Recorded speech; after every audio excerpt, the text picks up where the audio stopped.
నమస్తే, welcome to citizen news. ఉమ్మడి రంగారెడ్డి జిల్లాలోని మున్సిపాలిటీలు అన్ని కాంగ్రెస్ పార్టీ కైవసం చేసుకోవడం ఖాయమని తెలంగాణ రాష్ట్ర చీఫ్ విప్ పట్నం మహేందర్ రెడ్డి అన్నారు. మున్సిపల్ ఎన్నికల్లో సందర్భంగా బుధవారం తాండూరు పట్నంలోని 28వ వార్డులోని పోలింగ్ కేంద్రంలో చీఫ్ విప్ మహేందర్ రెడ్డి ఆయన కుమారుడు యువనేత పట్నం రినీష్ రెడ్డితో కలిసి ఓటు హక్కును వినియోగించుకున్నారు. ఈ సందర్భంగా మాట్లాడుతూ ఉమ్మడి రంగారెడ్డి జిల్లాలోని 9 మున్సిపాలిటీలను కాంగ్రెస్ పార్టీ కైవసం చేసుకుంటుందని ధీమా వ్యక్తం చేశారు. సీఎం రేవంత్ రెడ్డి ప్రభుత్వం అమలు చేస్తున్న సంక్షేమ పథకాలు, అభివృద్ధి పాలనే తమ అభ్యర్థులను గెలిపిస్తాయని అన్నారు. ఇంద్రమ్మ ఇల్లు, కొత్త రేషన్ కార్డుల పంపిణీ, ఆసరా పెన్షన్ల క్రమబద్ధీకరణ వంటి అంశాలు కలిసొస్తాయని తెలిపారు. చేవెళ్ళ కాన్ఫరెన్స్లో 3, శంకర్పల్లి, మొయినాబాద్, చేవెళ్ళ, అటు మల్కాజ్గిరిలో మేడ్చల్లో 3, మొత్తం 9 మున్సిపాలిటీలకు ఉమ్మడి రంగారెడ్డి జిల్లా ఎలక్షన్ జరుగుతున్నాయి. మన తాండూరుతో పాటు ఉమ్మడి రంగారెడ్డి జిల్లాలో 9 మున్సిపాలిటీలో ఎలక్షన్ జరుగుతున్నాయి. 9 మున్సిపాలిటీలో కూడా పెద్ద ఎత్తున కాంగ్రెస్ పార్టీ గెలవబోతున్నది.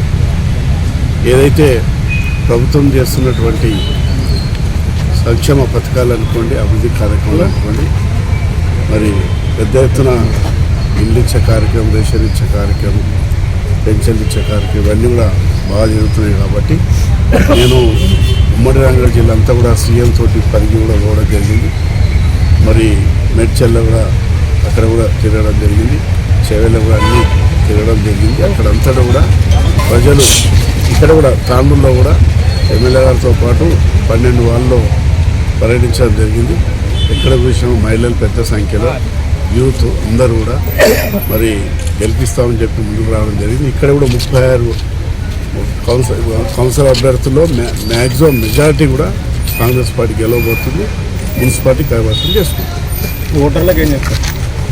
సంక్షేమ పథకాలు, అభివృద్ధి కార్యక్రమాలు చూసి ఎలక్షన్లో మేము తిరిగిన కాబట్టి, మొత్తం ఉమ్మడి రంగారెడ్డి జిల్లా పోయినా కాబట్టి అంతటా కూడా మెజారిటీతో ప్రజలంతా కూడా కాంగ్రెస్ పార్టీ గెలిపిస్తారు. అభ్యర్థిని అందరూ కలిసి నిర్ణయిస్తారా, అధిష్టానం నిర్ణయిస్తారా?